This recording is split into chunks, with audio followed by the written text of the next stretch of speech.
मैं अभी आई हूँ, जस्ट आई हूँ। मैं आमदार साहब से भी बात करना चाहती हूँ, समझ के लेना चाहती हूँ विषय का क्या है। फिर मैं आपसे इधर ही हूँ, मैं आपसे बात कर 5 मिनिट 100% निष्काळजीपणा आहे।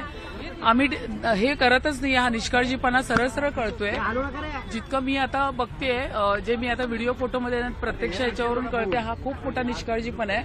मला आता कळालं मॅडमकडनं की कालच हा पॅराफिट वॉल बसवलेला होता आणि काल बसवल्यानंतर आज हा पडला, तर त्याच्यामध्ये भरपूर मोठा निष्काळजीपणा असणारच ना। क्युरिंग झालं नसेल किंवा काही बॅरिकेड्स वगैरे सगळ्याच गोष्टीचा निष्काळजीपणा दिसतोय। तरी सुद्धा मी त्याची अधिक माहिती मी आमदार साहेबांकडनं घेते आणि मी तुम्हाला नक्की सांगते हा विषय। दोषी कंत्राटदार असेल यावरती कारवाई एमएमआरडीच्या अधिकाऱ्यांना काय कारवाईची मागणी करणार? 100% होणार। हा खूप निष्काळजीपणा मोठाच आहे हा। जर मला आता मी प्रशासनाकडनं माहिती गाडीमध्ये असताना घेत होती, त्यावेळी कळालं हे कालच बसवलेलं आहे हा वॉल। मग त्याचं क्युरिंग झाली नसेल किंवा त्याला बॅरिकेड्स नसतील